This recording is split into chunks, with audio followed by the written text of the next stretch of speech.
भगवान बोले हमसे पूछते हो तो सुनो। तस्मात् शास्त्रम प्रमाणम ते कार्य व्यवस्थितो। क्या करना चाहिए और क्या नहीं, इसके शास्त्र कौन है? साक्षी है तो कोई और नहीं बल्कि शास्त्र। शास्त्र जो कहे वो करना चाहिए। तो ऐसी स्थिति में शास्त्र क्या कहता है?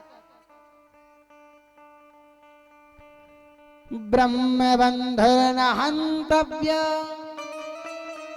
आतताई बधार्हणः मयैवो भयमाम्नातं परिपाह्यनुशासनम्। शास्त्रों ने स्पष्ट आदेश दिया है, ब्राह्मण कितना भी पतित हो, अधम हो, पर वो मारने योग्य नहीं है। ब्रह्म बंधुर्न हंतव्यम, ब्राह्मण का हत्या नहीं की जा सकती, कभी वध नहीं किया जाता ब्राह्मण का। पर शास्त्रों में ये भी स्पष्ट आदेश है, आतताई कोई भी हो तो आतताई बधारहणा, आतताई का वध हमेशा किया जाता है। वो वध करने योग्य है, उसे छोड़ा नहीं जा सकता। अर्जुन कहते जय हो महाराज, एक और कह रहे हो कि छोड़ दो, एक और कह रहे हो कि छोड़ो मत। कहने का भाव कि एक तरफ कह रहे हो कि मार दो, क्यों? क्योंकि आतताई है, और एक और कह रहे हो कि मत मारो, क्यों? क्योंकि ब्रह्म बंधु ब्राह्मण है, ना अंतव्य, इसको हत्या नहीं की जा सकती।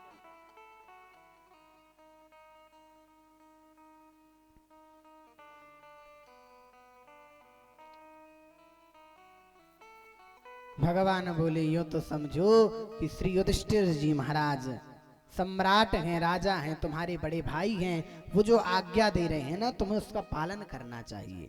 पर ध्यान रखना कि तुम क्षत्रिय हो, अपनी प्रतिज्ञा मत तोड़ना।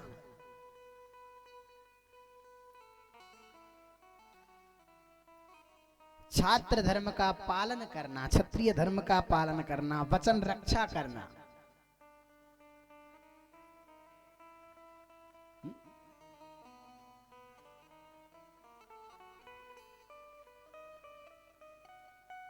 क्योंकि क्षत्रिय धर्म में वचन ही सबसे बड़ा एक नियम है, जिसे तोड़ा नहीं जा सकता। भगवान रघुकुल में भी रीत है ना, रघुकुल रीत सदा चली आई, प्राण जाई पर वचन न जाए।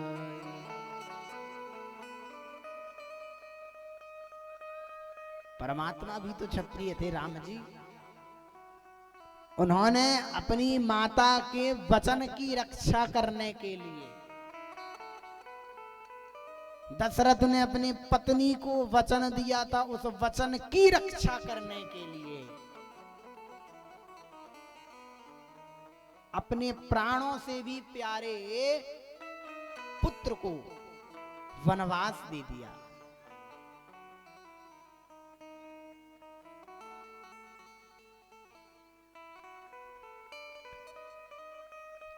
तो जब उन्होंने वचन नहीं तोड़ा तो तुम्हें भी वचन नहीं तोड़ना।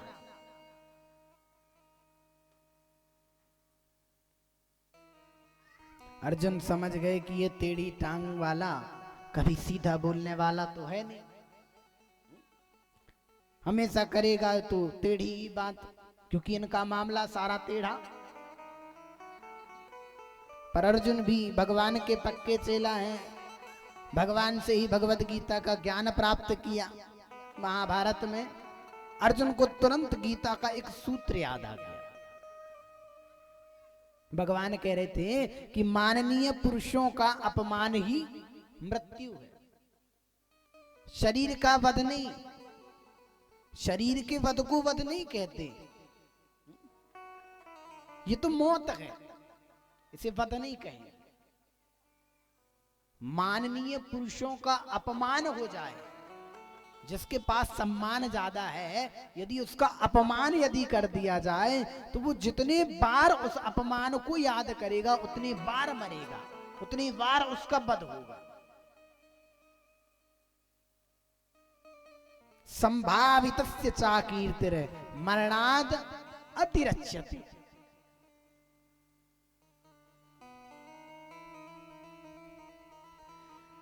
संभावित कहूँ अपजस लाहू, मरण कोटि सम दारुण दाहू। तुरंत भगवान का वाक्य याद आ गया, स्मरण आ गया। अर्जुन ने अश्वत्थामा के सिर से चमकती हुई मणि निकाल ली और शिविर से धक्का मार दिया, बाहर कर दिया।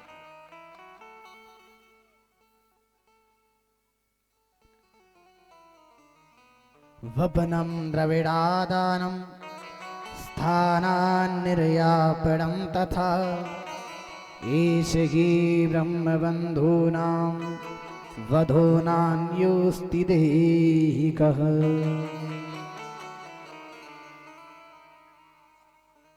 ब्राह्मण का दैहिक वध नहीं करना चाहिए, उसे विद्रूप कर दो, उसे घोर अपमानित कर दो, उसे घर से निकाल दो, यही ब्राह्मण की मृत्यु है।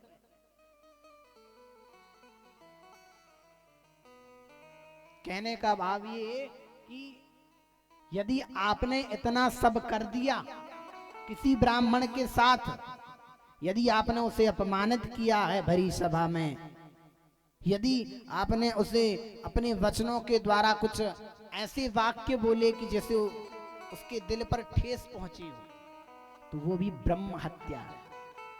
हम कितने भी अनुष्ठान कर लें, कितने भी यज्ञ कर लें, कितनी बार भी आप भागवत सुन लो, लेकिन यदि किसी ब्राह्मण का आपने निरादर किया है तो सदगति नहीं मिलने वाली। इसलिए ध्यान रहे, हम पूजन पाठ कर रहे हैं, नहीं कर पा रहे हैं, वो बात अलग है, समय ना मिलने के कारण। लेकिन कभी किसी ब्राह्मण का, कभी किसी संत का, कभी किसी महात्मा का, चाहे वो किसी भी जाति का क्यों ना हो महात्मा, यदि उसने भगवा वस्त्र धारण किया है, किसी महात्मा का, किसी संत का वस्त्र धारण किया है, तो उसका भी अपमान नहीं करना है। यदि हम सम्मान नहीं कर सकते तो उसका अपमान भी करने का हमें भगवान ने आदेश नहीं दिया। अश्वत्थामा को मणि छीन ली, अपमानित करके भगा दिया।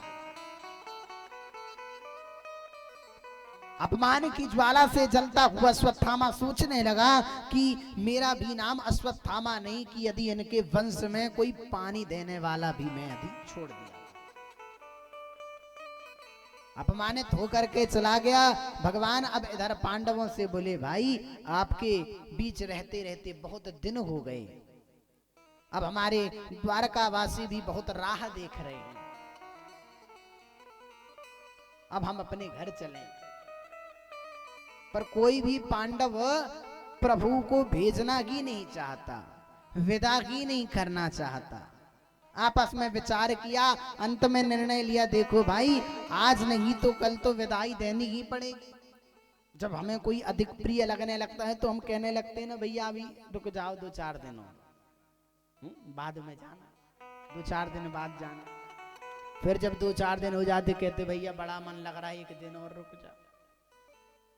जैसे तैसे जब बन जाता है सब विधान निकलने का, सुबह कहते भैया एक काम करो ना, दोपहर का भोजन करके निकलना बढ़िया। अब जब दोपहर का भोजन हो गया तो थोड़ा धूप बढ़ गई, कहने लगे भैया ठंडे ठंडे निकलना। तो ये आप नहीं रोक रहे हैं, ये उसका प्रेम आपको रोक रहा कि आप उसे रोकने पर वशीभूत कर रहे हैं।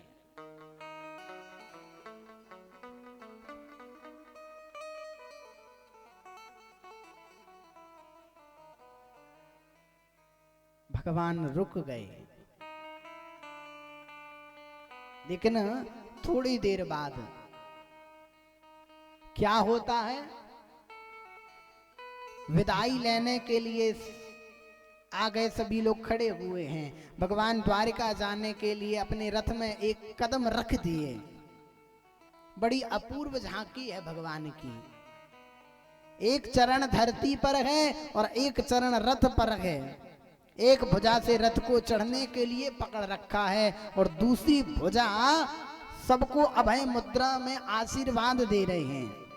मंद मंद मुस्कुराते हुए प्रभु की छटा का सभी दर्शन कर रहे हैं कि अचानक एक अबला चीखती पुकारती हुई बाल विधवा दौड़ी दौड़ी आई और चरणों में लिपट करके पुकारने लगी भगवान से, पागी पागी महायोगिन देव देव जगतपते नान्यं त्वदभयं पश्ये यत्र मृत्युः परस्परम्। पागी माम कहते हुए चरणों में उस देवी को गिरते हुए देखा। भगवान सावधान हो गए, देखने वाले भी हैरान हो गए कि अचानक ये कौन आ गया। प्रभु ने ध्यान से देखा तो अरे ये तो पांडवों की कुलवधू है, अभिमन्यु की पत्नी उत्तरा। अभिमन्यु तो वीर गति को प्राप्त हो गए चक्रव्यूह में, परंतु गर्भवती होने के नाते देवी उत्तरा सती नहीं हुई। आदेश है, गरुड़ पुराण में भी आदेश आया है, आप लोगों ने सुना होगा कभी गरुड़ पुराण। तो गरुड़ पुराण में आदेश है कि गर्भवती महिला कभी सती नहीं हो सकती। सती का अर्थ जानते हैं ना, जब पति की मृत्यु हो जाती है तो पत्नी ही अपने पति के साथ उसी अग्नि में अपना दाह संस्कार कर देती है, वो है सती धर्म। लेकिन यदि गर्भ में शिशु है तो वो पत्नी सती नहीं हो सकती। क्यों? क्योंकि वो अपनी जान दे सकती है, परंतु अपने गर्भ में पल रहे उस शिशु की जान वो नहीं दे सकती। इसलिए गरुड़ पुराण में स्पष्ट आदेश आया है कि कोई भी गर्भवती स्त्री सती नहीं हो सकती।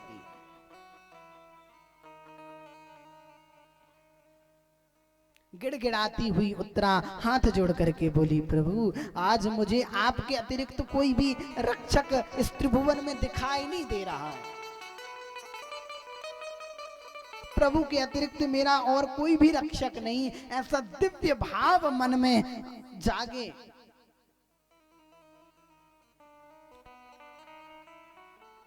और जब ये भाव अंदर से जागने लगे ना, जब कोई हमारी मदद नहीं कर रहा है तो ये जान जाओ कि यदि संसार आपकी मदद नहीं कर रहा तो वो परमात्मा आपकी मदद जरूर करेगा। लेकिन हम पहले से ही ये बना करके रखे हैं कि फलाना काम हमारा यहां से हो जाएगा, फलाना काम हमारा वहां से हो जाएगा। लेकिन जरा एक बार विचार करके तो देखो,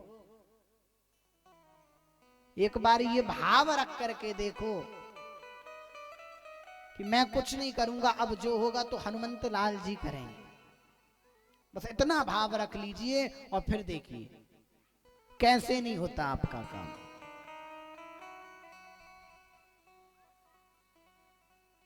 ये पहले मन में भाव लाना पड़ेगा, बिना लाए ये काम नहीं चलेगा।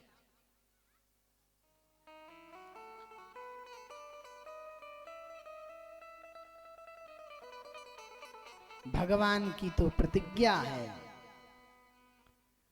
हनन्याश्चिन्तयन्तो मां ये जना पर्युपासते तेषां नित्याभियुक्तानां योगक्षेमं वहाम्यहम्।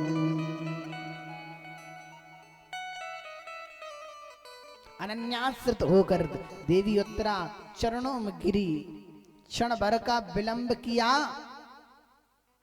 तो अनर्थ हो जाएगा। भगवान ने विचार किया यदि मैं क्षण भर भी रुका ना तो अनर्थ हो जाएगा।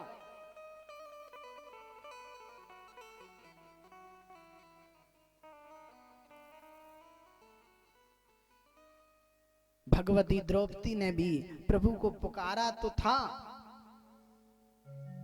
कौरव सभा में। कब पुकारा? जब सबने साथ छोड़ दिया तब द्रौपदी ने परमात्मा को पुकारा।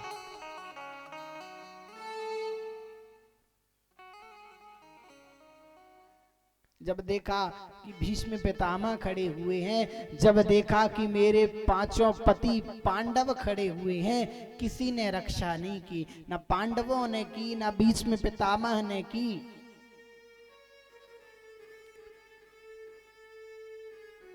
और बस केवल उस परमात्मा को एक बार याद ही किया। पहले अपना देह का पूरा जितनी शक्ति थी लगा दी। जब दुशासन साड़ी खींच रहा था तो सारी शक्ति लगा दी।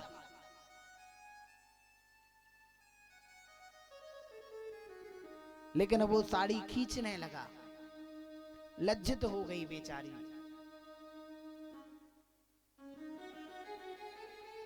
कहने लगी ये संसार मुझे नहीं बचाएगा, ये पति मुझे नहीं बचाएंगे, यदि मुझे बचाने वाला है तो वो जगतपति है। दोनों हाथ ऊपर खड़े कर लिए। ज्यों ही दोनों हाथ ऊपर खड़े किए हैं तो परमात्मा ने भी अपनी कृपा दिखाना चालू कर दिया। ऐसी कृपा दिखाई कि दुशासन साड़ी खींचते खींचते खींचते खींचते थक गया, लेकिन साड़ी नहीं कमी।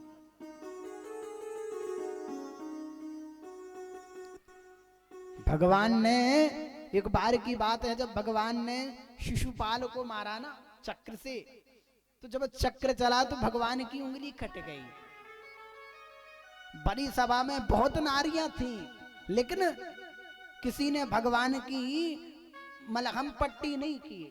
वही द्रौपदी जो परमात्मा को सखा मानने वाली, उसने कुछ नहीं देखा।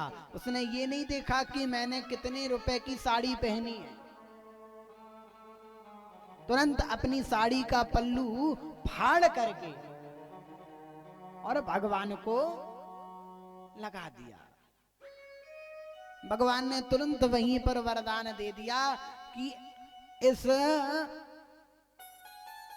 पट्टी में लगा हुआ एक एक धागा का मैं बदला तुझे चुकाऊंगा।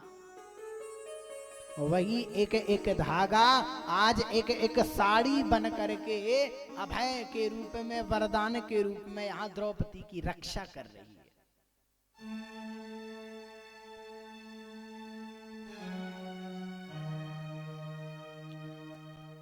और तो भगवान ने विचार किया कि अब इसकी रक्षा करने के लिए मुझे विचार नहीं करना है, लेकिन रक्षा सबके सामने कर भी नहीं सकता, वरना सभी लोग मुझे अभी समझ जाएंगे कि मैं ही परमात्मा हूं, मैं ही परब्रह्म हूं।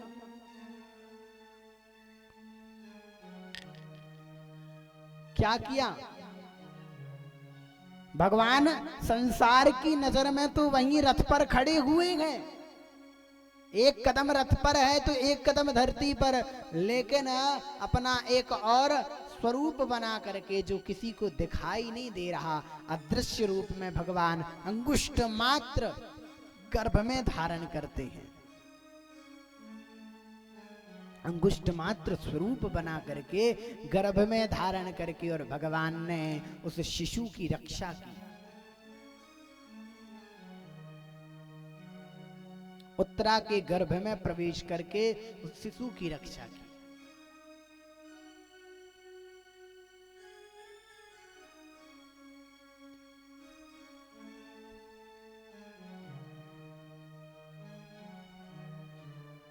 यहां उत्तरा ने भगवान को अपनी रक्षा के लिए नहीं पुकारा,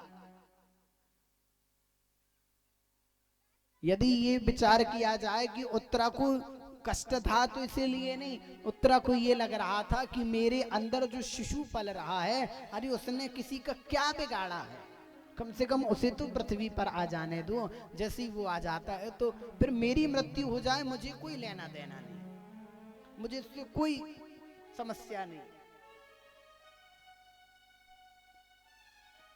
इसलिए गर्भ की रक्षा की गुहार करती है, अपनी रक्षा की नहीं। लेकिन भगवान ने तो अपना काम कर दिया था। यहां उत्तरा ने कुछ कहा नहीं, लेकिन भगवान ने वहां अपना काम कर दिया।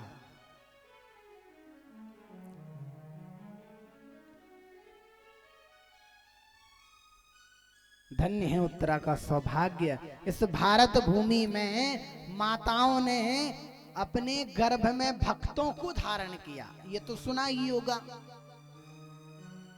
कितने भक्त हुए।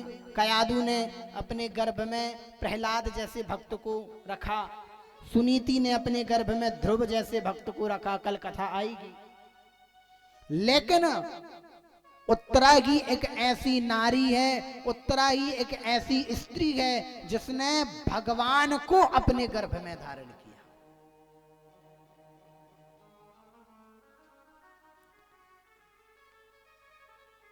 भगवान को भी अपने उदर में धारण किया, श्री राम और कृष्ण के रूप में।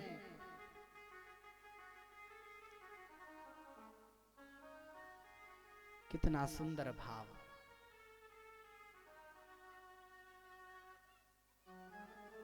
लेकिन यहां तो देखिए, इनके गर्भ में परम भागवत जिनका नाम परीक्षित पहले ही विद्यमान थे, और आज साक्षात प्रभु भी पधार गए। भक्त भी है और भगवान भी है एक ही गर्भ में। और भक्त और भगवान का संयोग भगवती उत्तरा के गर्भ में संपन्न हुआ। प्रभु पुनः प्रकट हो गए, मंद मुस्कुरा करके उत्तरा को देखा और कहा, देवी अब तो कोई कष्ट नहीं।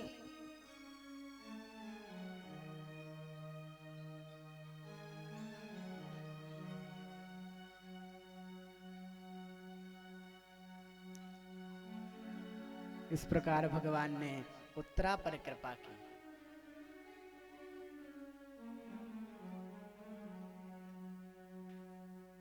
कहते हैं जब भगवान जाने लगे ना, तो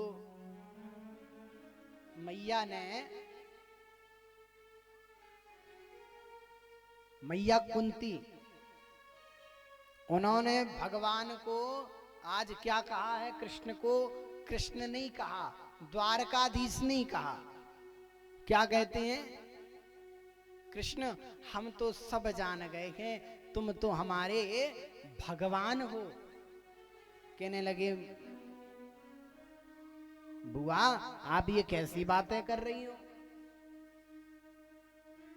मुझे भला भगवान क्यों बनाए जा रही हो।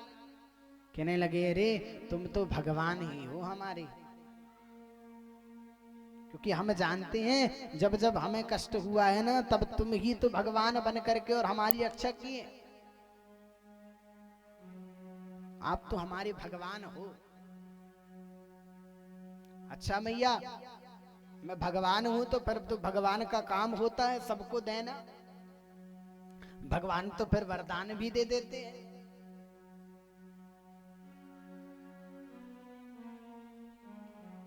तो मैया यदि मैं भगवान हूं तो फिर मुझसे कुछ मांगो। अब देखिए भगवान हंसी ठिठोली भी कर रहे हैं।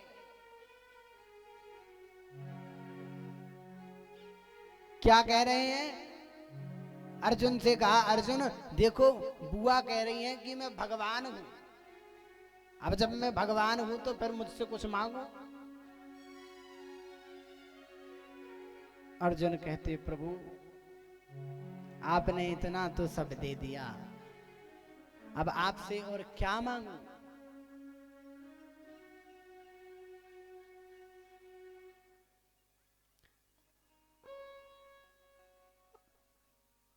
भीम से कहते, भीम आप कुछ मांग लो। अरे आप तो भोजन भट्ट हो, मांग लो बढ़िया 56 भोग पकवान, रसगुल्ला लड्डू जो चाहिए मैं दूंगा।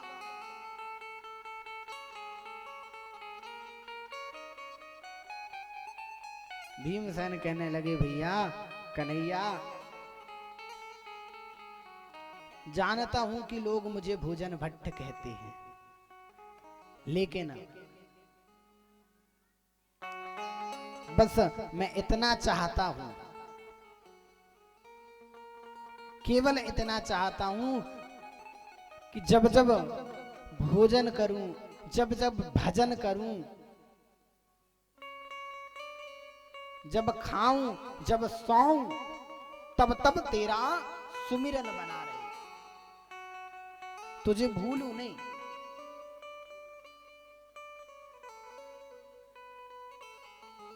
बस इतनी कृपा करना।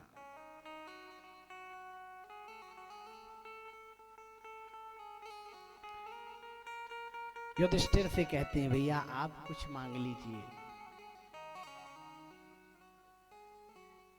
युधिष्ठिर ने भी कुछ नहीं मांगा, किसी ने कुछ नहीं मांगा, ना किसी ने अपना वर्चस्व मांगा कि हमारा नाम हो जाए, ना किसी ने दाम मांगा कि हमारे पास अच्छा पैसा आ जाए, ना किसी ने कुछ काम मांगा, किसी ने कुछ नहीं मांगा। मांगा है तो केवल प्रेम, श्रद्धा, भक्ति, सबको भगवान ने दिया। अंत में बारी आई माता कुंती की। कुंती के पास गए, कहने लगे बुआ कुंती चलो, सबने कुछ कुछ मांगा है,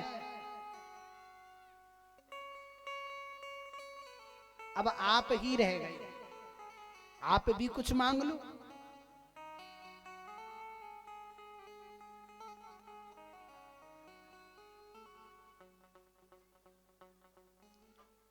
लेकिन आज कुंती मैया ने क्या मांगा? कहने लगे कन्हैया यदि कुछ देना ही है ना, तू बड़ा देने वाला हो रहा है, यदि कुछ देना ही है तो तू एक ही चीज दे। क्या? विपदः सन्तु नः शश्वत तत्र तत्र जगद्गुरु भवतो दर्शनं यत्स्यात् पुनर्भव दर्शनम्। विपदः सन्तु नः शश्वत, जब तक जीवन है, जब तक विपत्ति, जब तक ये जीवन है तब तक विपत्ति इसी प्रकार आती रहे। कहने लगे मैया बुआ अब तो विपत्ति मत मांगो, शुरू से लेकर के, जन्म से लेकर के जो है अभी तक आपने विपत्ति ही तो झेली है।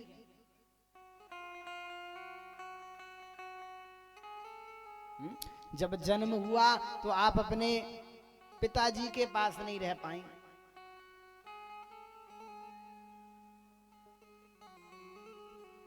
वसुदेव जी की बहन है कौन? कुंती। लेकिन वसुदेव जी के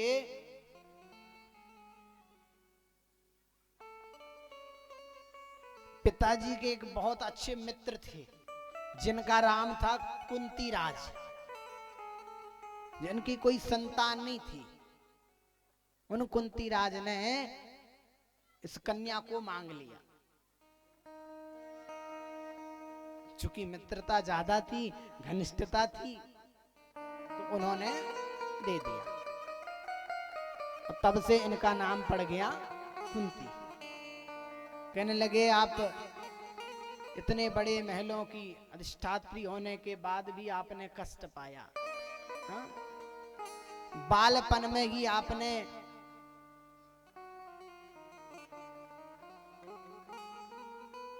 आपका विवाह कर दिया गया, और जहां आपका विवाह हुआ ना, तो जिससे आपका विवाह हुआ वो भी रोगी। राजा पांडु जिनको रोग हो गया था,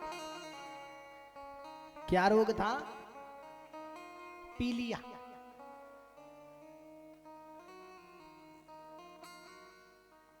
अधिक उम्र नहीं थी, कम उम्र में ही आपने अपने पति को भी खो दिया। लेकिन दुर्वासा ऋषि के वरदान से आपने अपने पुत्रों का जन्म किया, क्योंकि कुंती को वरदान था।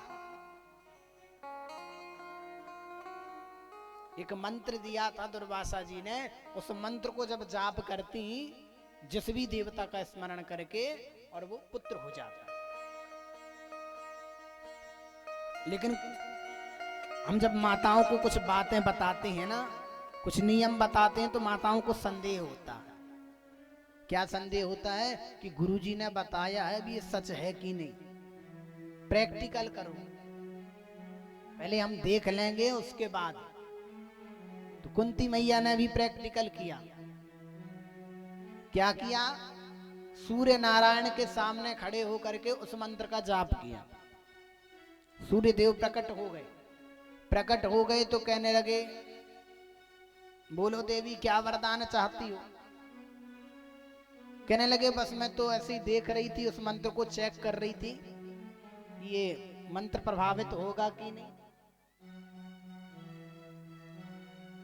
अब सूर्य नारायण ने कहा, देखो अब मैं आ तो गया हूं, और अब बिना कुछ दिए मैं जाऊंगा नहीं, और अपना तेज दे दिया। और माता कुंती ने कुंवारेपन में ही, अभी विवाह नहीं हुआ, कुंवारी हैं, और उन्होंने एक पुत्र को जन्म दे दिया।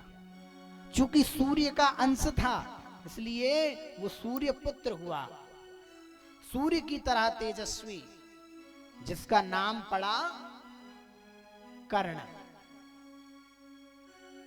यही सूर्य पुत्र।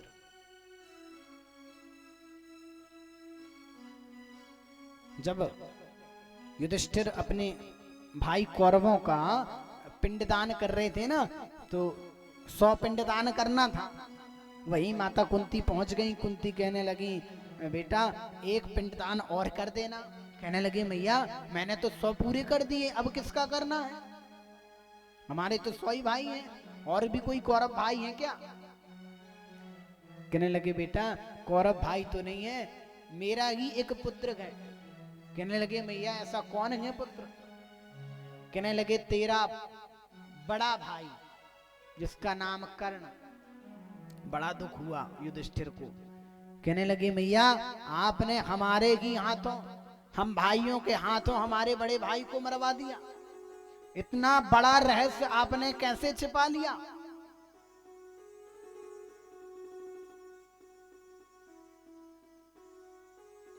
तुरंत श्राप दे दिया। कहा, मैया आज से मैं समस्त नारी जाति को श्राप देता हूं कि वो अपने पेट में कोई बात नहीं छुपा सकती। युधिष्ठिर ने श्राप दे दिया समस्त नारी जाति को। कुंती मैया को अकेले नहीं दिया, सारी नारी जाति को यह श्राप दे दिया कि वो कोई भी बात अपने मन में नहीं छिपा सकती, ज्यादा दिन तक रख ही नहीं सकती।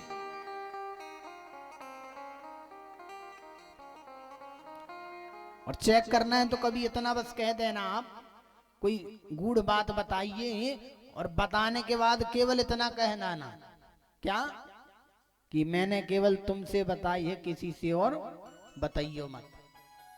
बस इतना कहना कि उस दिन से पेट में दर्द चालू। जब तक अपनी सखी को, पड़ोसन को ना बता दे, या किसी और से ना बता दे, चैन बढ़ ही नहीं सकता। अच्छा, उनकी गलती नहीं है, ये तो श्राप ही उन्हें मिला है ना।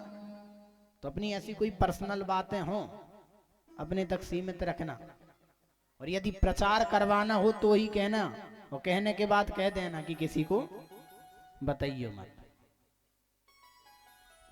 बुलवा के बिहारी लाल की जय।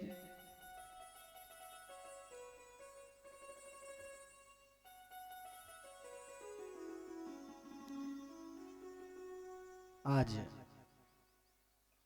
भगवान से विपदा मांग रही हैं।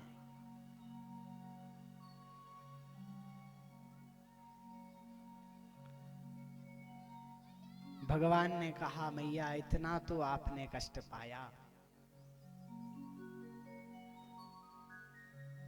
पति चले गए तो पुत्रों का कष्ट आपने देखा, पुत्र के बाद अब आपने देखा कि आपके नाती को मार दिया गया, आपके पोते को जिसका नाम अभिमन्यु चक्रव्यूह में मार दिया गया।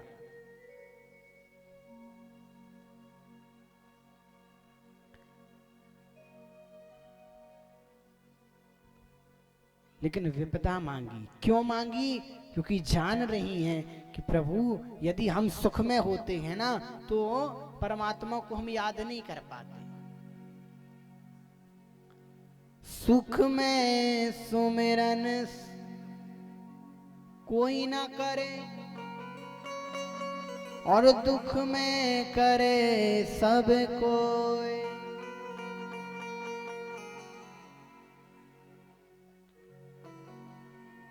और जो सुख में सुमिरन करे सो दुख काहे को।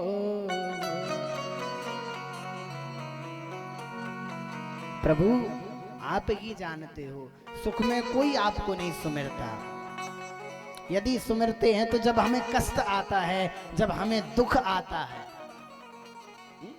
तभी हम सुमिरन करते हैं परमात्मा का।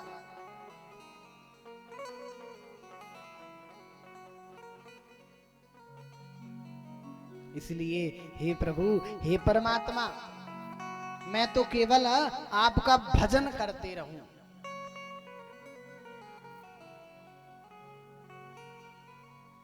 क्योंकि मैं जानती हूं कि जो भी हूं आज सब तेरी कृपा से हूं।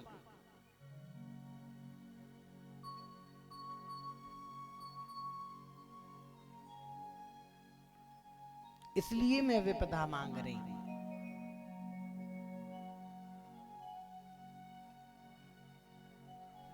मेरा आपकी कृपा से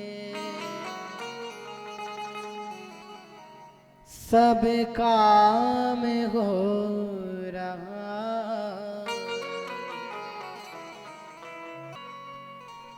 मेरा आपकी कृपा से सब काम हो रहा है। मेरा आपकी कृपा से सब काम हो रहा है।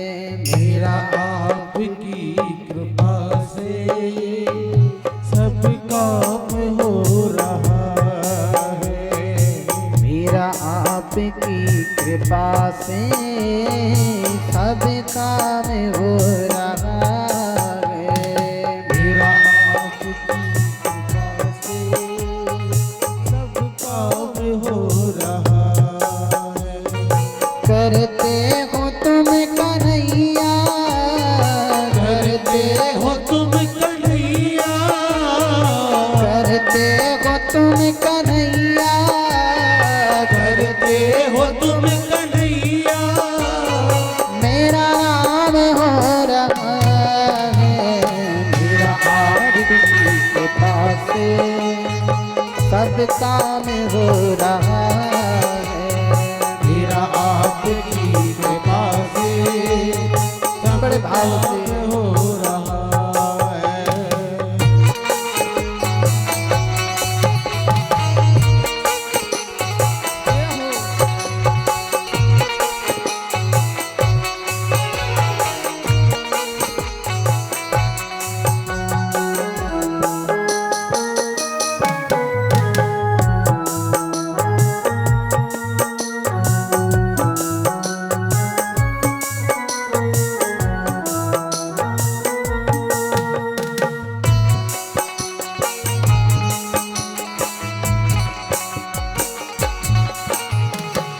पतवार के बिना ही मेरी नाव चल रही है।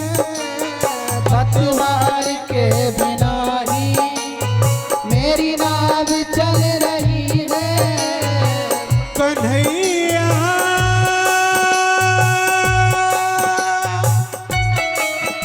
हो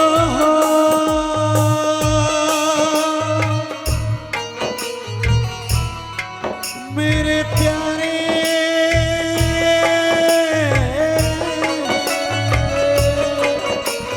पतवार के बिना ही मेरी नाव चल रही है। पतवार के बिना ही मेरी नाव चल रही है। बिन मांगे कन्हैया हर चीज मिल रही है।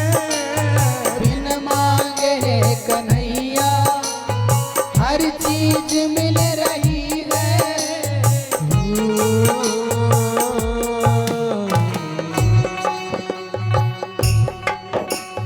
अब क्या बताऊं मोहन, अब क्या बताऊं मोहन, आराम हो रहा है। अब क्या बताऊं मोहन, आराम हो रहा है। करते हो तुम कन्हैया, करते हो तुम कन्हैया, करते हो तुम कन्हैया, करते हो तुम कन्हैया।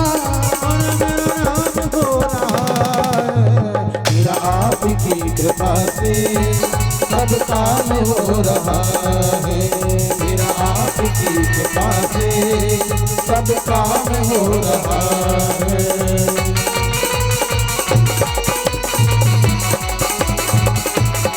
हरि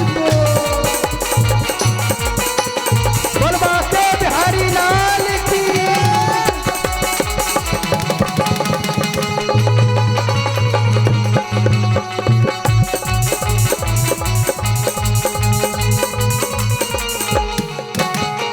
तुम साथ हो जो मेरे, किस चीज की कमी है। तुम साथ हो जो मेरे, किस चीज की कमी है। तुम साथ हो जो मेरे, किस चीज की कमी है। तुम साथ हो जो मेरे, किस चीज की कमी है। मुझे और अब किसी की दरकार भी नहीं है। मुझे और अब किसी की दरकार भी नहीं क्यों? है। ओ पालनहारे निर्गुण ओ न्यारे, ओ पालनहारे निर्गुण और न्यारे। तुमरे बिन हमारा कोनो नहीं। पूरे बिन हमरा कोनो नहीं। हमरी उलझन सुलझाओ भगवन, हमरी उलझन सुलझाओ भगवन। तुमरे बिन हमारा कोनो नहीं। तुमरे बिन हमरा कोनो नहीं। तुम साथ हो जो मेरे, किस चीज की कमी है। तुम साथ हो जो मेरे, किस चीज की कमी है। किसी और चीज की अब दरकार भी नहीं है। किसी और चीज की अब दरकार भी नहीं है। तेरी प्रेरणा से ही सब, तेरी प्रेरणा से ही सब ये कमाल हो रहा है। तेरी प्रेरणा से ही सब ये कमाल हो रहा है। करते हो तुम कन्हैया, करते हो तुम कन्हैया, करते हो तुम कन्हैया, करते हो तुम कन्हैया। मेरा नाम हो रहा है। मेरा आपकी कृपा से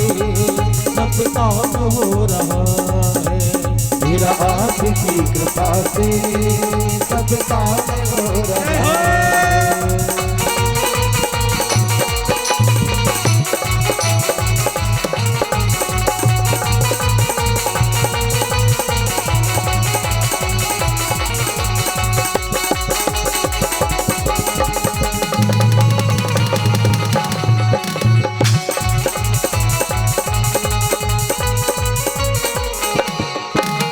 मैं तो नहीं हूँ काबिल तेरा पार कैसे पाऊँ।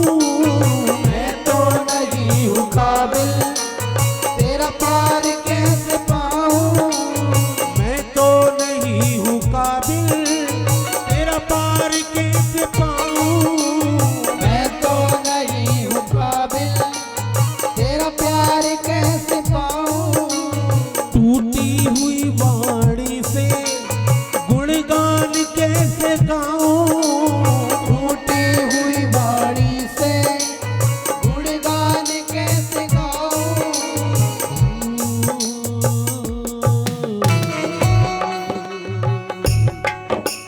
एहसान तेरा प्यारे, एहसान तेरा प्यारे, एहसान हो रहा है।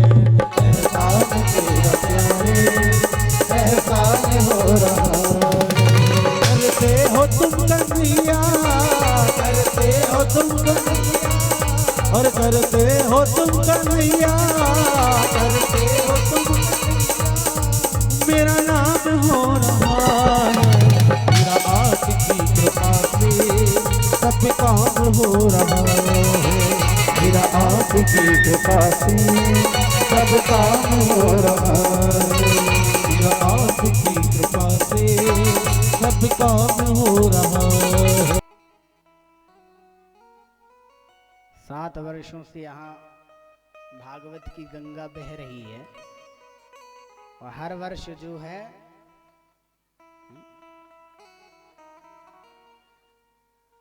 पूरे ग्राम की जो है प्रगति हो चुकी है, लेकिन हमारे मन की प्रगति नहीं हो पा रही।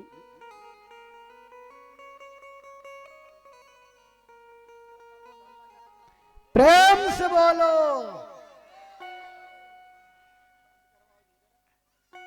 जय माता दी तो बोलनी है, राधे राधे भी बोलो। हाँ? बोले बाके बिहारी लाल की जय। यहां से बस आवाज आ रही है, आप लोग क्यों नहीं बोल रहे हो? मना किया है क्या बाबूजी लोगों ने? हैं? बोलो बाके बिहारी लाल की। अभी भी यहीं से आ रही है।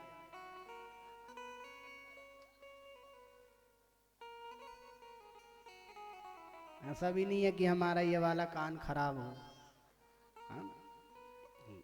सुनाई तो हमें दोनों में देता है बराबर, तो फिर यहां से कम क्यों आ रही है? बुलबा के बिहारी लाल की। अच्छा, यहाँ बच्चे बैठे इसलिए है ना।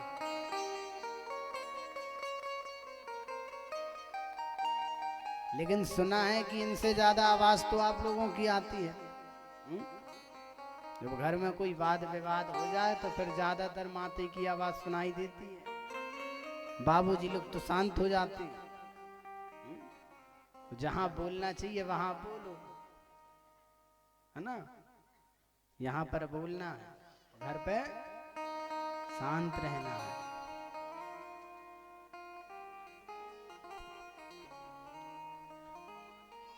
आइए बड़े भाव से, भगवान ने सभी को अभय वरदान दिया। किसी को प्रेम दिया, किसी को श्रद्धा दी, किसी को विश्वास दिया, किसी को भक्ति दी।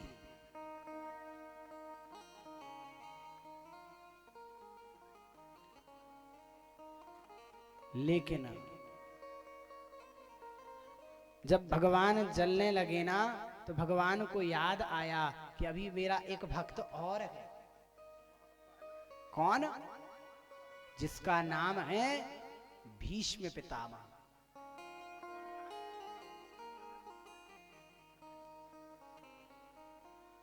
भीष्म पितामह को क्या वरदान प्राप्त है? इच्छा मृत्यु का। बाणों की सैया पर विराजमान है।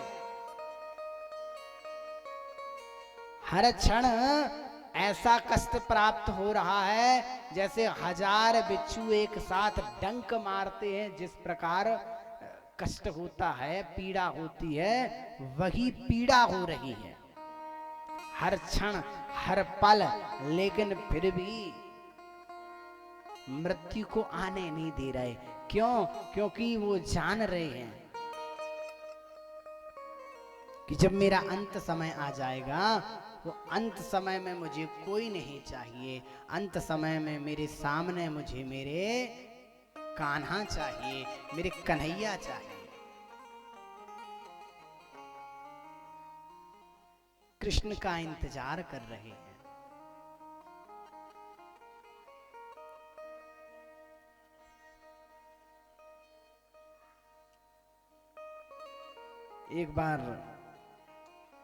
एक दिन प्रभु ने देखा कि श्री युधिष्ठिर महाराज जी बड़े चिंतित हैं,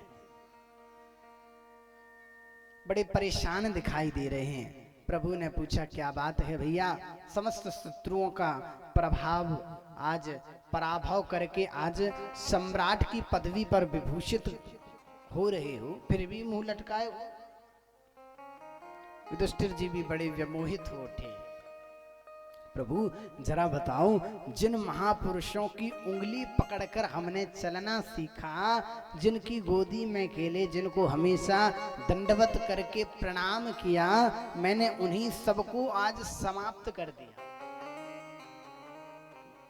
इस गद्दी को पाया, हमारे कितने स्नेही जन थे, कितने प्रेमी जन थे, उन सबको मार करके उन सभी प्रेमी स्त्रियों का सिंदूर हमने उजाड़ दिया। जब वो विधवा स्त्रियां हमारे सामने आती हैं, आंखों के सामने आती हैं, तो मेरा जो चित्त होता है ना, ये जो मेरा मन है, व्यथित हो जाता है। इस गद्दी के लिए मैंने सुहाग उजाड़ दिया। मोह ग्रसित हो गए। भगवान विविध भांति से उन्हें समझाने लगे, पर युधिष्ठिर की बात समझ में नहीं आती,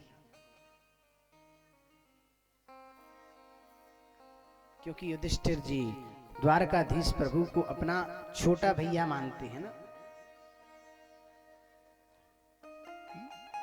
वात्सल्य भाव रखते हैं, अनुज की भावना रखते हैं, इसलिए उपदेश समझ में नहीं आता। वही बात यदि कोई बाहर का इंसान आकर के हमसे कहता है तो हमें समझ में आ सकता है, लेकिन यदि घर का सदस्य कहेगा तो समझ में नहीं आएगा।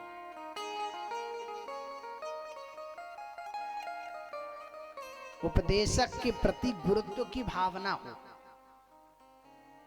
यदि कोई हमें उपदेश दे रहा है तो पहले तो उसके अंदर भावना गुरुत्व की हो जाए, ये गुरु है। उस समय ये भावना मत रखिए जैसा कि युधिष्ठिर ने रखी। क्या भावना रखी? कि ये छोटा भाई है।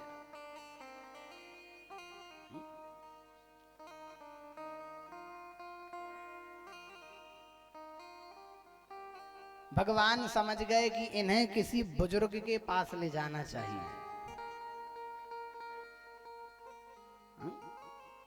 हो सकता है किसी बुजुर्ग की बात से ये समझ जाए।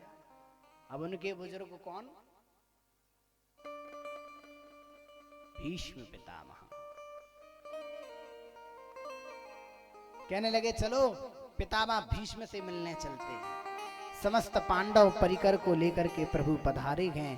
पितामह भीष्म बाणों की सैया पर लेटे हैं। जैसे कि पांडवों ने आकर के प्रणाम किया, नेत्र खोल करके देखा, शरीर का हिलना डुलना संभव ही नहीं, असह्य पीड़ा हो रही है।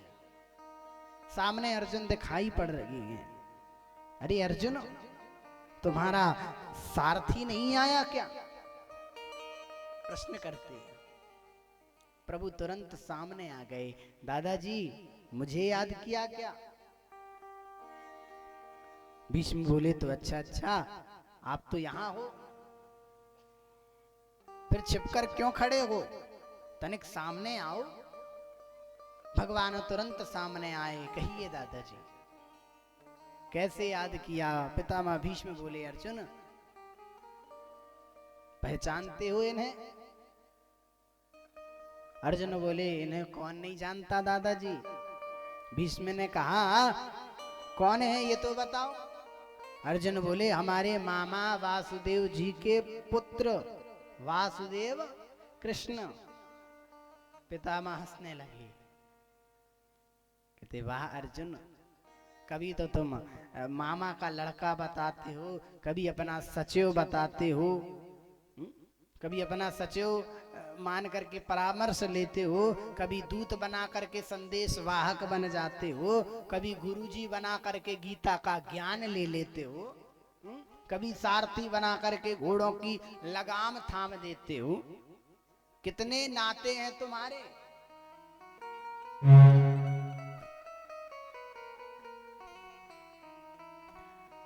यम मन्यसे मातुलेयम् प्रियं मित्रं सुहृत्तमम् अकरो सचिवं दूतं सौहृदा दत्त सारथिम्। धन्य है प्रभु आपके प्रेमी, जो बनाते हैं आप बन जाते हो, जो चाहो भगवान वही बन जाते हैं।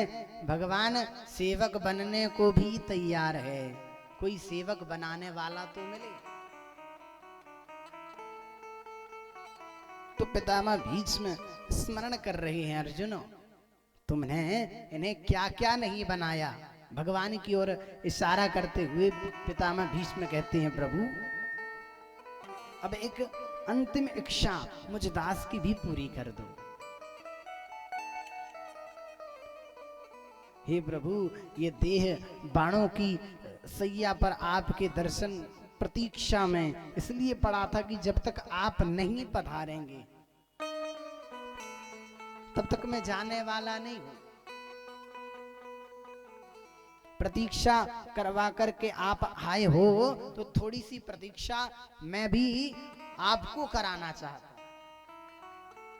मैं यही चाहता हूं कि जब तक मैं ना चला जाऊं तब तक आप भी यहीं खड़े रहें। ऐसे ही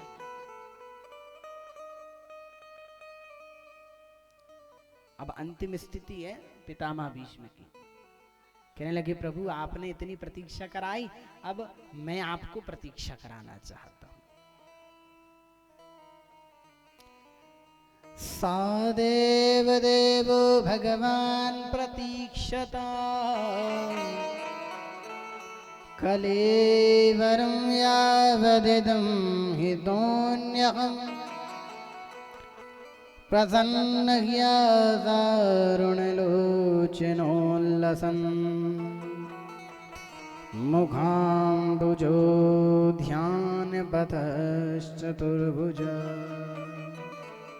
हे प्रभु मरना कोई अपनी इच्छा से तो नहीं होता। यदि अपनी इच्छा से ही मृत्यु होती तो शायद कोई मरना ही नहीं चाहता, परंतु पितामह भीष्म को स्वेच्छा अर्थात इच्छा मृत्यु का वरदान है।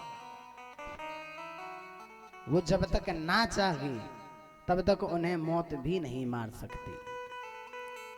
इसलिए कहता हूं जब तक मैं इस कलेवर को त्याग कर ना जाऊं तब तक प्रतीक्षा कीजिए और ऐसे ही खड़े रहिए।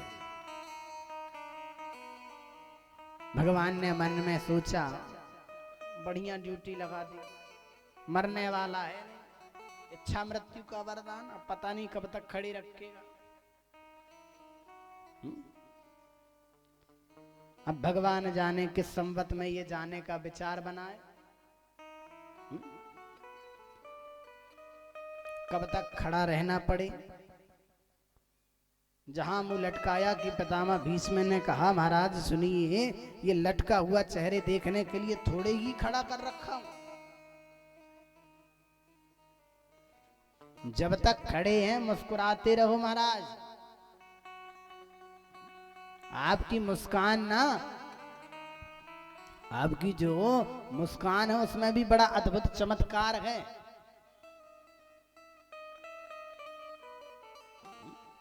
तो मुंह लटकाओ मत, मुस्कुराओ।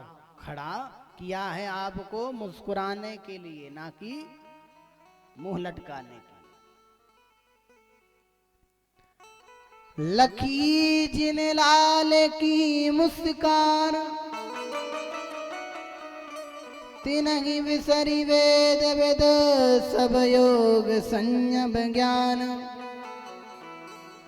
नेम व्रत आचार पूजा पाठ गीता ज्ञान।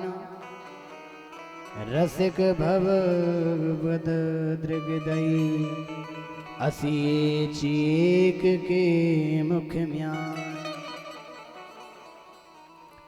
भगवान की मुस्कान जिसने एक बार देख ली, मानव के जीवन में जो शोक सागर है वह सूख जाता है।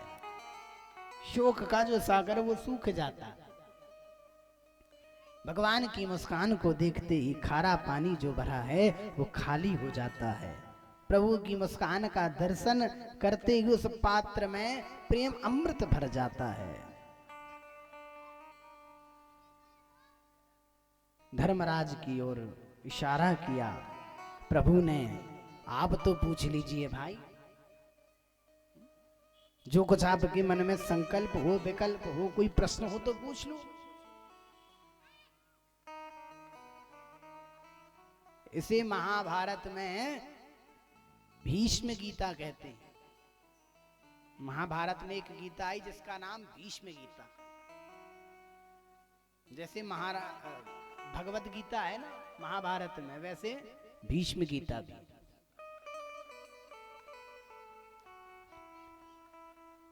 दान धर्मान राज धर्मान, मोक्ष धर्मान विभाग सह, स्त्री धर्मान भगवत धर्मान, समासव्यास संयोगतः।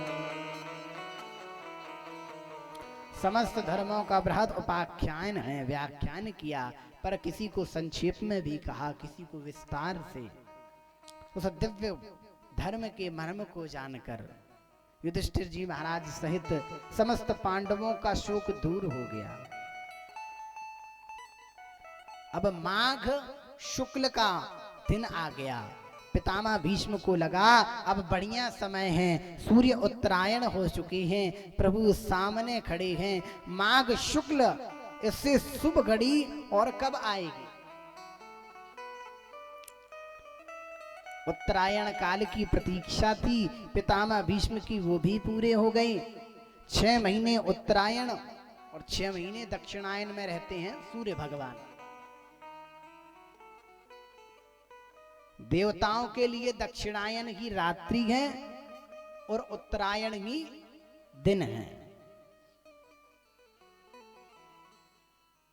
अच्छा, किसी के घर में यदि आप रात्रि में जाओगे तो वो स्वागत सत्कार नहीं करेगा, करेगा अरे महाराज कहां से आ गए और दिमाग खराब करने।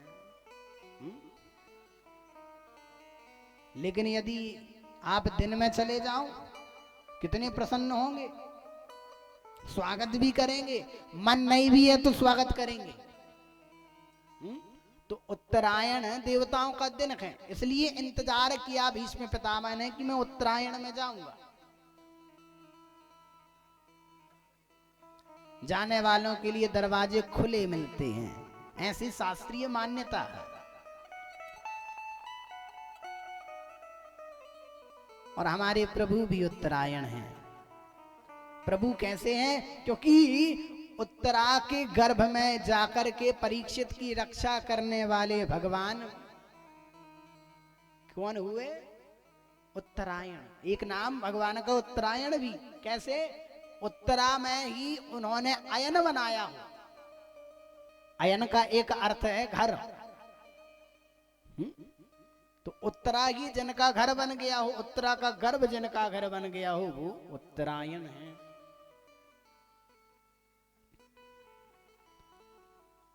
भगवान जिसके सम्मुख विराजमान हो उसी काल को उत्तरायण काल कहेंगे।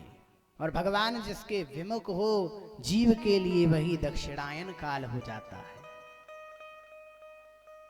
सूर्य भी उत्तरायण है, गोविंद भी उत्तरायण है, दोनों सम्मुख उपस्थित हैं, इसलिए अब देर की आवश्यकता नहीं। पितामह भीष्म ने आज एकादश श्लोकों में भगवान की स्तुति करना प्रारंभ किया। पुष्पिताग्रह छंद से स्तुति कर रहे हैं बाबा। बीच में विचार करने लगे प्रभु के चरणों में पुष्प चढ़ाने के लिए कहां से लाऊं, तो अपने वचनों से ही सुमन पुष्पिताग्रह छंद में समर्पित करते हुए आज 11 श्लोकों से भगवान की स्तुति की। इति मतिरूप कल्पिता वितृष्णा भगवती सात्वत पुंगवे विभुम्नि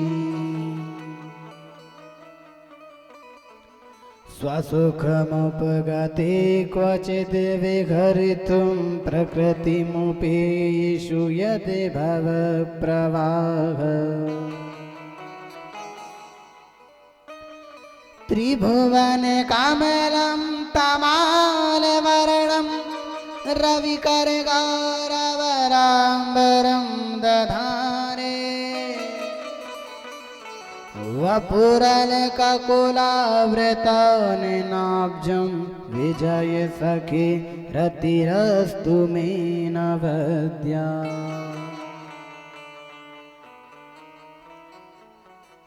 युधितुर्गर जो विधूम्र विश्व कचललित श्रम वायलंकृतास्ये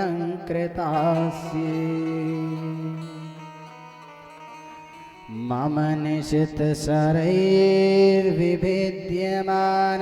त्वचि विलसत् कवचेस्तु कृष्ण आत्मा।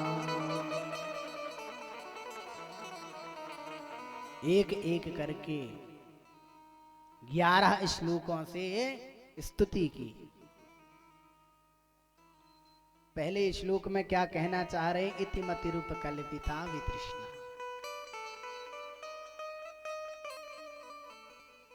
ये भीष्म पितामह ने बड़ी मधुर स्तुति की। इस देह यात्रा को संपन्न करने से पूर्व प्रभु मेरी एक ही छोटी सी इच्छा है कि अपनी अविवाहिता बेटी का विवाह आपके साथ कर दूं। लोगों के अंदर प्रश्न हुआ कि भैया इन भीष्म पितामह ने जिन्होंने ये प्रतिज्ञा ली है कि मैं विवाह नहीं करूंगा, तो फिर इनकी बेटी कहां से आ गई? मेरी कुंवारी बेटी है, उसे छोड़कर नहीं जाऊंगा, ये तो अधूरापन रहेगा। और बेटी का सुंदर वर ढूंढते ढूंढते मैं परेशान हो जाऊंगा, कोई मिलेगा नहीं। तो प्रभु मेरी बेटी का विवाह मैं आपसे कराना चाहता हूं, मैं आपको वर्णित करना चाहता हूं। कौन है बेटी? तो इति मति, मति अर्थात बुद्धि, बुद्धि की मेरी बेटी है और मैं चाहता हूं ये बुद्धि रूपी बेटी आपके चरणों की सेवा करे।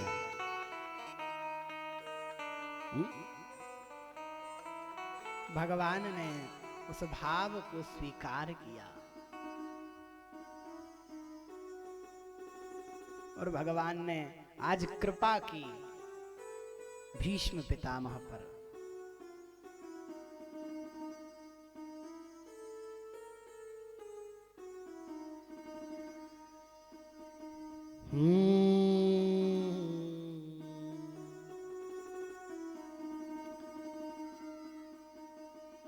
हे प्रभु, अंत समय जब आए ना, जब इस प्राण तन से निकले ना परमात्मा, तब आप मेरे सम्मुख हो। ये तो बड़ी कृपा की, बस अब मेरी पुत्री को वर्णित करिए। तो भगवान ने भीष्म पितामह पर कृपा की।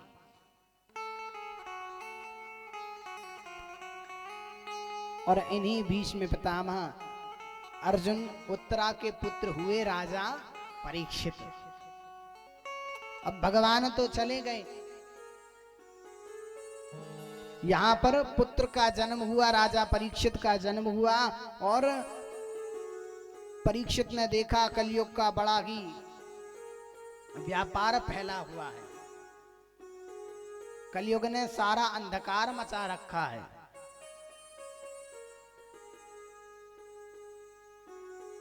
कलयुग को जब भगाने लगा, जब कलयुग को ताड़ना देने लगे, कलयुग को मारने के लिए दौड़े, तो कलयुग शरण में आ गया। कलयुग ने कहा प्रभु क्षमा करो। जानता था कि क्षत्रिय की शरण में यदि कोई आ जाए तो क्षमा कर देना चाहिए। क्षमा किया, 4 स्थान दिए, फिर भी नहीं माना। कहने लगा प्रभु ये 4 स्थान मेरे लायक तो हैं परंतु सब गंदे हैं, कोई अच्छा सा स्थान दे दो। स्वर्ण में वास दिया, सोने में वास दिया, लेकिन सोना कैसा, सोना ऐसा, कलयुग का वास सोने में भी है, लेकिन जो अधर्म से कमाया हुआ धन का सोना है, उस सोने में कलयुग का वास है। क्योंकि स्वर्ण में तो परमात्मा भी विराजमान है, तो परमात्मा धर्म के स्वर्ण में है, धर्म के धन से कमाए हुए स्वर्ण में है। कलयुग का वास हुआ, कलयुग को वास दिया। कुछ समय बाद राजा परीक्षित आखेट के लिए वन में गए, और उस वन में शमीक ऋषि को देखा।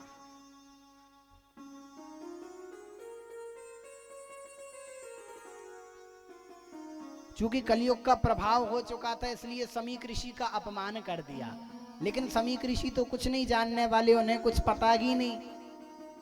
सर्प डाल दिया गले में, भजन में बैठे थे, उन्हें पता ही नहीं कि मेरे गले में सर्प डला हुआ है। लेकिन उनके 2 शिष्यों ने देख लिया। शिष्यों ने दौड़कर लगा करके आवाज लगाई, पुत्र को पुकारा, कहा आपके पिताजी के गले में सर्प डाल दिया गया है।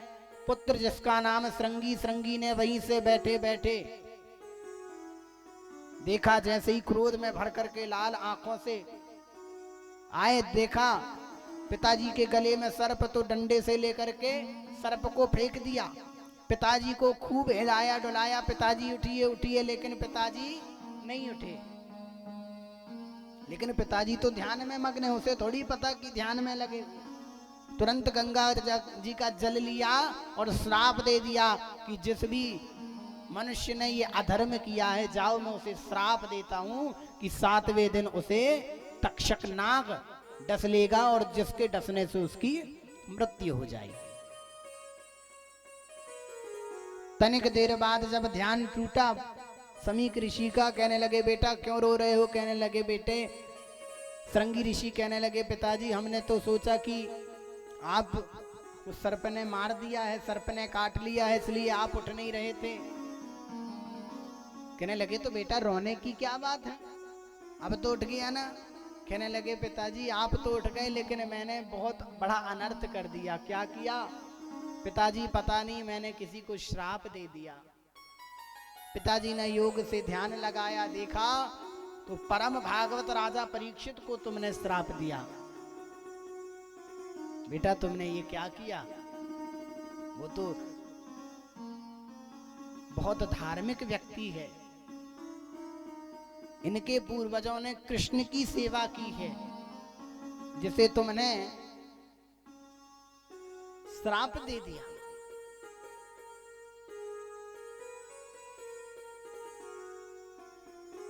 अब क्या करें, कल्याणार्थ कुछ तो करना पड़ेगा।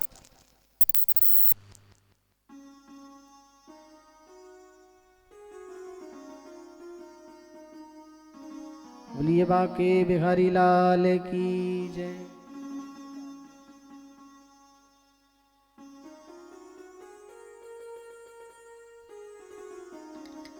शिष्यों को आदेश दिया, जाओ जाकर के उस राजा परीक्षित को बता दो कि उसे श्राप मिला है, 7 दिन का ही समय है। राजा परीक्षित ने जैसे ये सब सुना, गंगा किनारे आकर के बैठ गए। हजारों ऋषिगण आए हुए हैं, सभी से मुक्ति का उपाय पूछ रहे हैं। कोई कुछ ना बता पाए। किसी ने कोई मंत्र बताया, किसी ने कोई तंत्र बताया, किसी ने कोई विद्या बताई, लेकिन मन नहीं भर रहा है। और कुछ समय पश्चात वहां पर पधारे हैं श्री सुखदेव भगवान। तत्रा भवद भगवान व्यासपुत्रो यारिच्छया गामटमानपेक्षः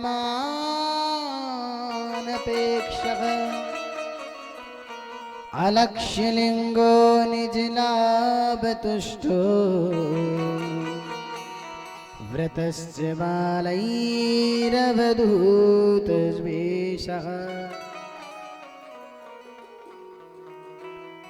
अचानक ऋषि मुनियों के बीच साक्षात भगवान का ही एक अवतार श्री सुखदेव भगवान प्रकट हो गए। बोलिए सुखदेव भगवान की जय। जैसे ही सुखदेव भगवान सामने आए, राजा परीक्षित ही नहीं बल्कि सारी सभा में जितने ऋषिगण बैठे हुए थे सबके सब खड़े होकर के और आज प्रणाम किया सुखदेव भगवान को।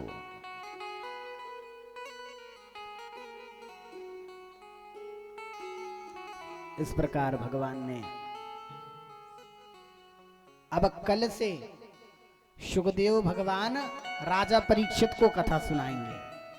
अभी तक तो थी केवल ये कथा का महत्वता और राजा परीक्षित का जन्म कैसे हुए, सुखदेव जी का जन्म कैसे हुआ, ये कथा बतलाई।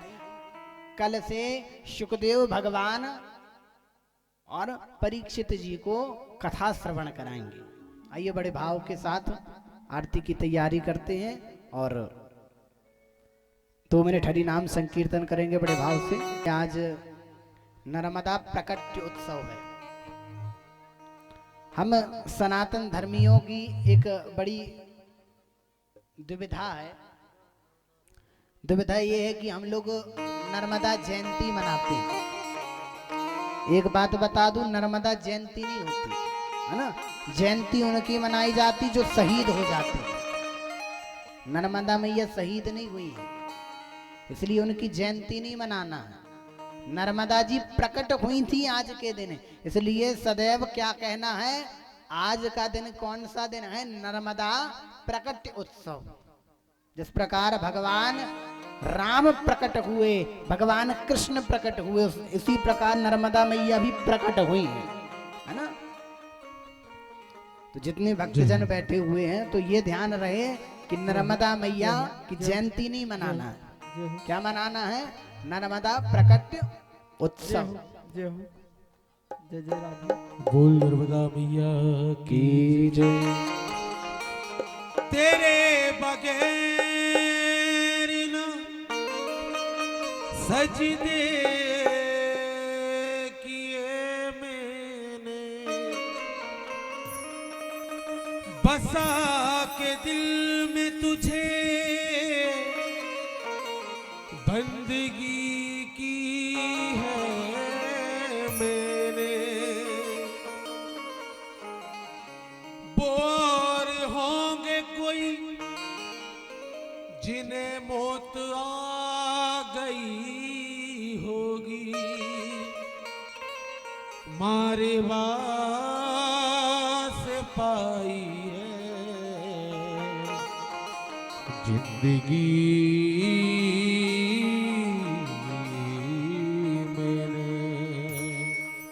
माँ पतित पावनी, माँ पतित पावनी हो मजग तारिणी, माँ पतित पावनी हो मजग तारिणी, माँ मगर वाहिनी। नर्मदे नर्मदे नर्मदे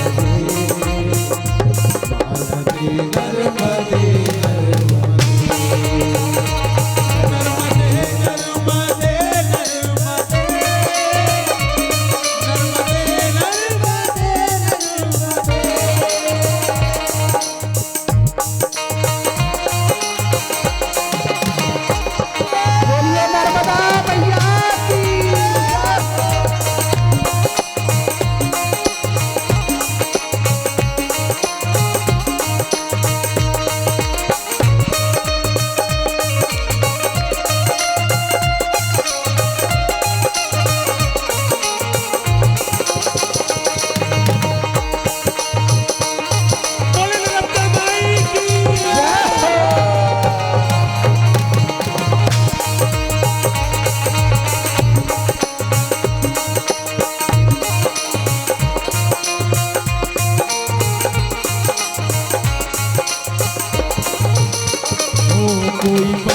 भी न थी और नगर भी न था, कोई बस्ती न थी और नगर भी न था, कोई घर भी न था, कोई मंदिर न था, कोई घर भी न था, कोई मंदिर न था। लाखों बरसों था पहले समंदर यहाँ, लाखों बरसों था पहले समंदर यहाँ। पिछले काल में, पिछले काल में रेवा नर्मदे नर्मदे नर्मदे नर्मदे माना मो नर्मदे नर्मदे नर्मदे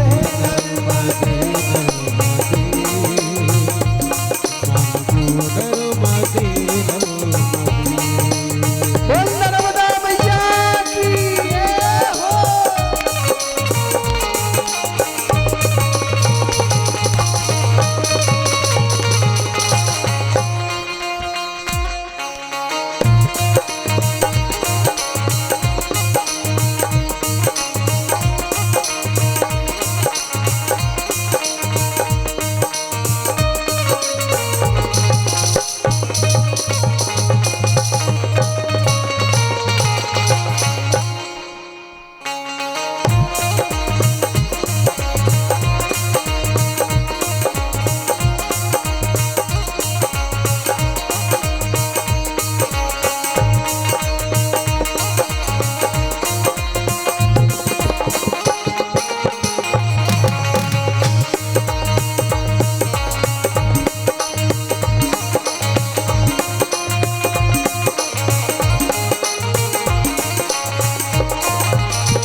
होते तपी माँ तेरे ध्यान से, लोग होते तपी माँ तेरे ध्यान से, लोग होते तपी माँ तेरे ध्यान से, लोग होते तपी माँ तेरे ध्यान से।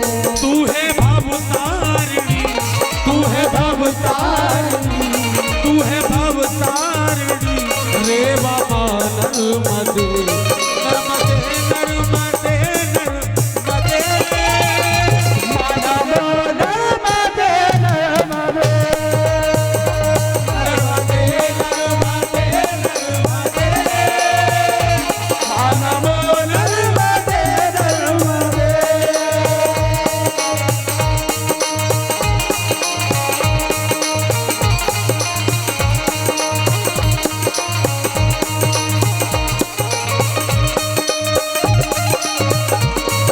बड़े भाव से तालियों की सेवा देते हुए बोल नर्मदा मैया की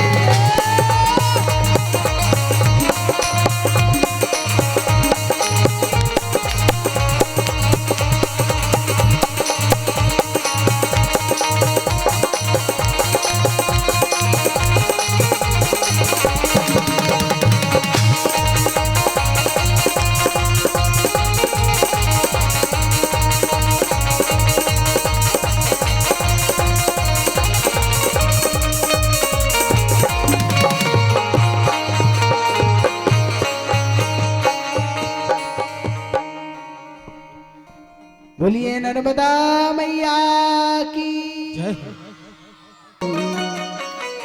पूजादीपनमोऽस्तु ते शुभं करोतु कल्याणम्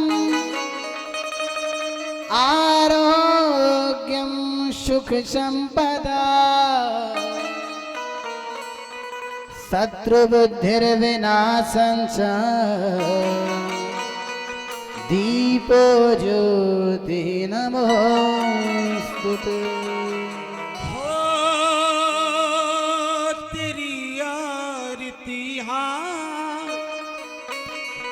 तेरी आरती उतारू है गिरधर तेरी आरती।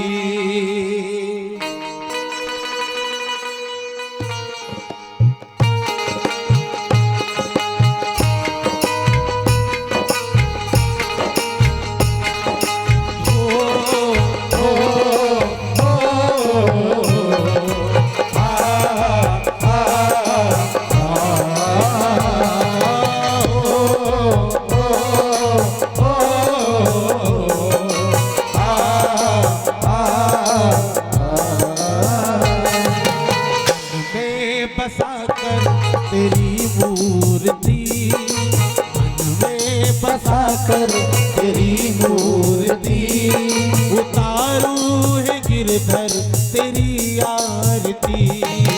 मन में बसाकर तेरी मूर्ति उतारू है गिरधर तेरी आरती।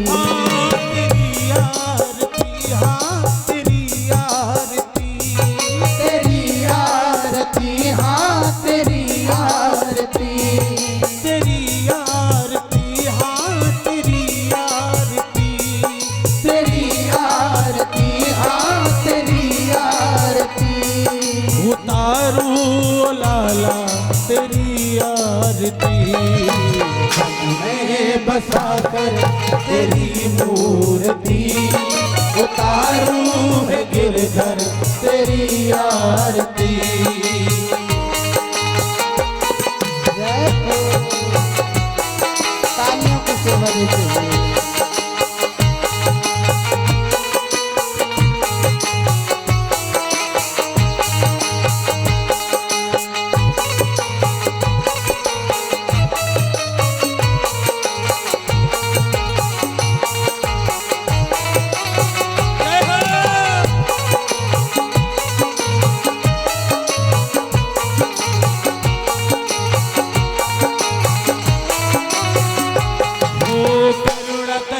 कष्ट हरो ज्ञान दो भगवन भव में फंसी नाव मेरी तार दो भगवन। करुणा करो कष्ट हरो ज्ञान दो भगवन भव में फंसी नाव मेरी तार दो भगवन। दर्द की दवा तुम्हारे पास है दर्द की दवा तुम्हारे पास है वो दर्द की दवा तुम्हारे पास है दर्द की दवा तुम्हारे पास है वो जिंदगी दया की है भीख मांगती। मैं बसाकर तेरी मूर्ति उतारू है गिरधर तेरी आरती।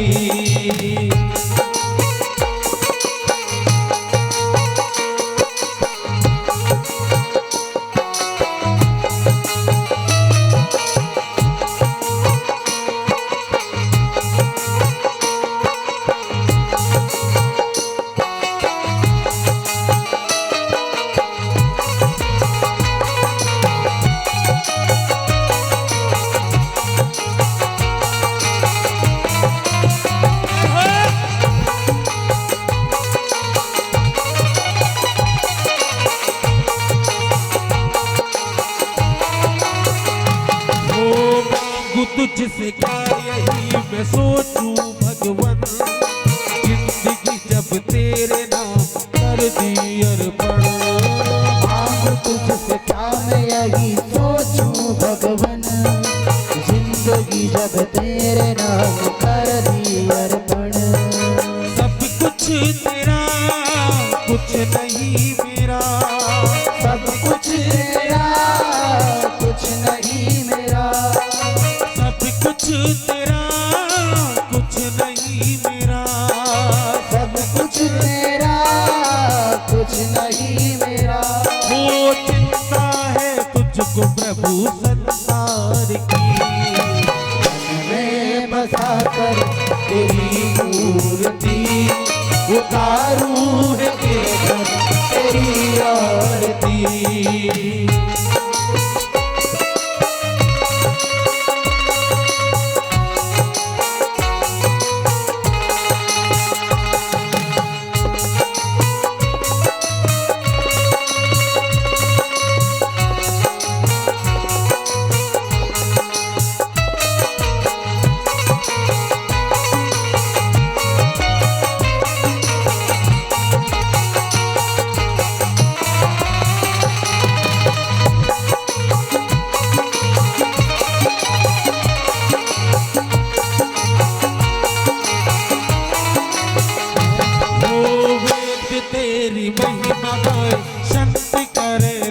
गाए संत करे ध्यान, नारद गुणगान करे शेर वीरता। भक्त तेरे द्वार करते हैं पुकार, भक्त तेरे द्वार करते हैं पुकार, भक्त तेरे द्वार करते हैं पुकार, भक्त तेरे द्वार करते हैं पुकार।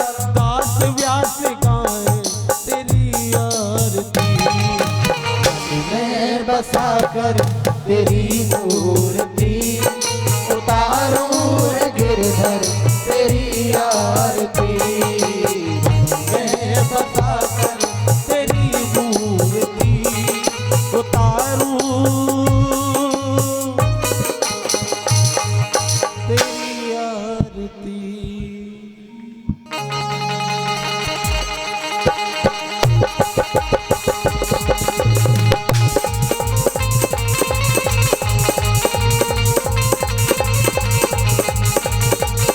हाथ उठा करके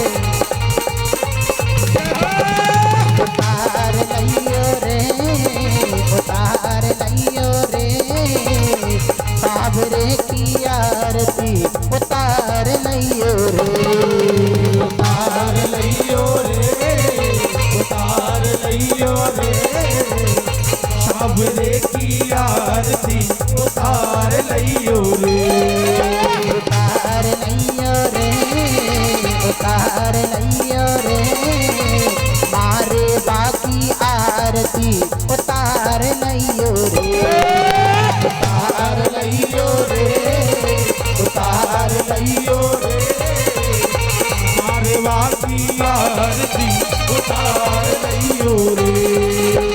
काहे को दियला काहे की बाती काहे की जोत जलाई, काहे को दियला काहे की बाती काहे की जोत जलाई रे, काहे को दियला और काहे की बाती, काहे को दियला और काहे की बाती, काहे को दियला काहे की बाती काहे की जोत जलाई रे, काहे को दियला काहे की बाती काहे की जोत जलाई रे। अरे कौना तेरी करे आरती, कौना तेरी करे आरती, कौन मंगल गाई रे, उतार लियो रे, उतार लियो रे, सावरे की उतार लियो रे,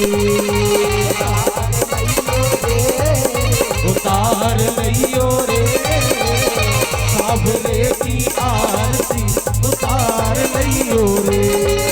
अरे तन को है दियला मन की बाती सावरिया गुण गाए, तन को है तेरा मन की है बाती सावरिया गुण गाई रे, तन को है दियला और मन की बाती, मन को है तेरा मन की है बात, तन को है दियला मन की बाती सावरिया गुण गाई रे, मन को दियला मन की है बाती सावरिया गुण गाई रे। अरे बात हिमांशु करे आरती,